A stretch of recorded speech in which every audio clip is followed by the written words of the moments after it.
সন্দীপ ঘোষ, অভিজিৎ মণ্ডলকে গ্রেফতার। আদালতে কি বলল সিবিআই? কেন্দ্রীয় তদন্তকারী সংস্থার আবেদন মেনে সন্দীপ এবং অভিজিৎকে এদিন 3 দিনের সিবিআই হেফাজতের নির্দেশ দিলেন বিচারক। আরজি করে ডাক্তার ছাত্রীকে ধর্ষণ খুনের ঘটনায় কেন আরজি করের প্রাক্তন অধ্যক্ষ সন্দীপ ঘোষ এবং তালা থানার ওসি অভিজিৎ মণ্ডলকে গ্রেফতার করা হলো, আদালতে তার পূর্ণাঙ্গ ব্যাখ্যা দিল কেন্দ্রীয় তদন্তকারী সংস্থা। ডাক্তার ছাত্রের মৃত্যুর পর হাসপাতালের তরফে পরিবারকে যেভাবে অসুস্থ, গুরুতর অসুস্থ এবং সবশেষে আত্মহত্যার কথা বলা হয়েছিল, সেই প্রসঙ্গ টেনে আদালতে সিবিআই এর আইনজীবী বলেন, দেখেই বোঝা যাচ্ছিল যৌন নির্যাতন হয়েছে, তা সত্ত্বেও কিভাবে আত্মহত্যার কথা বলা হলো। সকাল 10টার সময় ঘটনার খবর পাওয়ার পরই কেন সঙ্গে সঙ্গে এফআইআর করা হলো না? আদালতে সেই প্রশ্ন তোলে সিবিআই। সেই সূত্রে সন্দীপ ঘোষ এবং অভিজিৎ মণ্ডলের যোগসূত্র দেখেছে কেন্দ্রীয় তদন্তকারী সংস্থা। এদিন আদালতে সিবিআই এর তরফে এও বলা হয়, একজন পুলিশ অফিসার হিসাবে নয়, ঘটনার একজন ষড়যন্ত্রকারী হিসাবে গ্রেফতার করা হয়েছে অভিজিৎ মণ্ডলকে। তদন্তকারী সংস্থার দাবি, নির্যাতিতার দেহ উদ্ধারের পর একাধিকবার সন্দীপ ঘোষ এবং তালা থানার ওসির মধ্যে ফোনে কথা হয়েছিল। ঘটনার নেপথ্যে বৃহত্তর ষড়যন্ত্র রয়েছে বলেও আদালতে দাবি করেছে সিবিআই। কেন্দ্রীয় তদন্তকারী সংস্থার সূত্রের খবর, ডাক্তার ছাত্রীকে ধর্ষণ খুনের ঘটনায় ভারতীয় ন্যায় সংহিতার 238 ধারায় তথ্য প্রমাণ লোপাট, 199 ধারায় সরকারি কর্মী হিসাবে দায়িত্ব পালন না করা এবং 61/2 ধারায় ষড়যন্ত্রের অভিযোগ আনা হয়েছে অভিজিৎ মণ্ডল, সন্দীপ ঘোষের বিরুদ্ধে। এদিন ধৃতদের 3 দিনের সিবিআই হেফাজত চেয়ে আবেদন জানানো হয়েছে। তালা থানার ওসিকে সিজিও কমপ্লেক্স থেকে বের করবার সময় কলকাতা পুলিশের বিরুদ্ধে জুতো খুলে বিক্ষোভ দেখানো হয়। তালা থানার ওসির গ্রেফতার নিয়ে কি বললেন বহরমপুরের প্রাক্তন কংগ্রেস সাংসদ অজিত চৌধুরী, শুনুন। অভিজিৎ মণ্ডলকে গ্রেফতার করা হলো কলকাতা অবস্থায়। কলকাতা পুলিশের কাছে এটা কতটা লজ্জা! গোটা কলকাতা পুলিশটাকে এই সমস্ত বিনীত গোয়েলের মতো অফিসারদের জন্য গোটা কলকাতা পুলিশ কলঙ্কিত।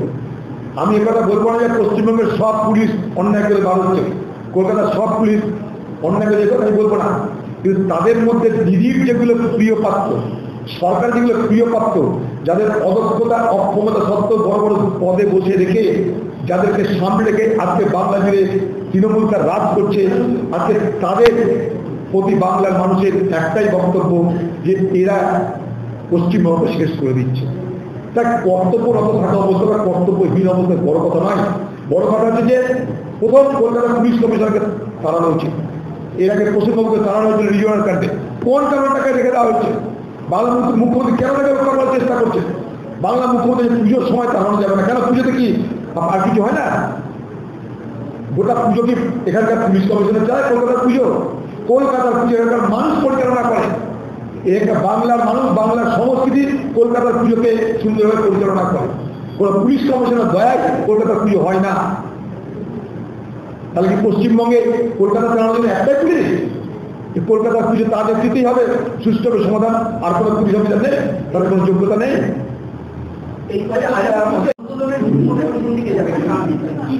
দেখুন, আমি প্রথম দিন থেকে বলেছি, আমরা এই যে আন্দোলন, এই আন্দোলনের নেতা হচ্ছে বাংলার মানুষ, বাংলার জুনিয়র ডাক্তার।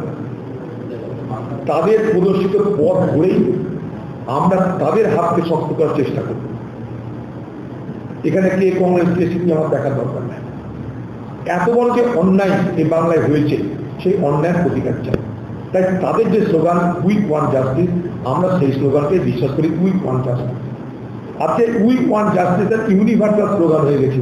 এটা বাংলার আজকে যে প্রতিবাদ, সেই প্রতিবাদের একটা নতুন ফসল, উই ওয়ান্ট জাস্টিস। কারণ এখানে ক্রেডিট নেওয়ার কিছু নেই, সমস্ত ক্রেডিট আন্দোলনকারীদের। সমস্ত আজকে এতটা যে এগিয়েছে, আজকে সিবিআই এতটা এখন পর্যন্ত এগিয়েছে, সেটার পিছনে তাদের আন্দোলন। আমি মনে করি তাদের আন্দোলনের তীব্রতা আজ আমাদের সমাজে, আমাদের প্রশাসনের সমস্ত ইকুয়েশনকে, সমস্ত সমীকরণকে উল্টো পাল্টা করে দিচ্ছে। তাদের আন্দোলনের তীব্রতা, সততা, জীব, পবিত্রতা সমস্ত সমীকরণকে তছনছ করে দিয়ে অপরাধীর পিছনে সে আন্দোলন পরিচালিত হচ্ছে। পুলিশ কর্তাকে গ্রেফতার করা হলো খুন এবং ধর্ষণের মামলা, এটা কি পুলিশের কাছে কতটা লজ্জা? সিবিআই মামলা দেখছে, সিবিআই যেটা মনে করবে, সুপ্রিম কোর্ট সেটা দেখছে, সেটা সিবিআই সেটা বলবে সুপ্রিম কোর্টের কাছে। এটা নিয়ে আমাদের কিছু বলার নেই। সন্দীপ ঘোষের শাস্তির দাবিতে বনগাঁ হাই স্কুলের প্রাক্তন ছাত্ররা কি বলছেন, শুনুন। ছায়া সেখানে আমরা গর্ববোধ করি। ওই কাঁঠালতলাতেই আমরা বিভূতিভূষণ বন্দ্যোপাধ্যায় যেখানে উনি ঘুরে বেড়াতেন সেখানে আমরাও ঘুরে বেরিয়েছি, সেখানে সন্দীপ ঘোষও ঘুরে বেরিয়েছে। আমরা আজ সত্যি খুব লজ্জিত ওই স্কুলে ওই সন্দীপ ঘোষের মতো একটা ছাত্রের জন্য, কিন্তু তার জন্য কখনোই আমরা পিছিয়ে আসতে পারি না। আমরা ভয়ঙ্করতম শাস্তি চাই সন্দীপ ঘোষের, স্কুলের ছাত্র হয়ে বলছি, ভয়ঙ্করতম শাস্তি চাই।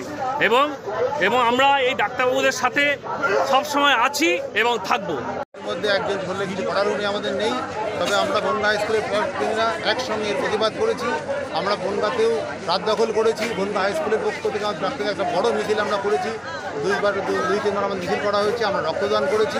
আমাদের এই লড়াই, এই সংগ্রাম আছে যতদিন না পর্যন্ত সন্দীপ ঘোষ শাস্তি পাই, আমরা ততদিন এই লড়াই আছি।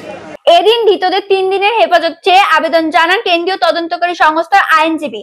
অন্যদিকে টালা থানার প্রাক্তন ওসি অভিজিতের আইনজীবী তার মক্কেলের জামিনের আবেদন জানান।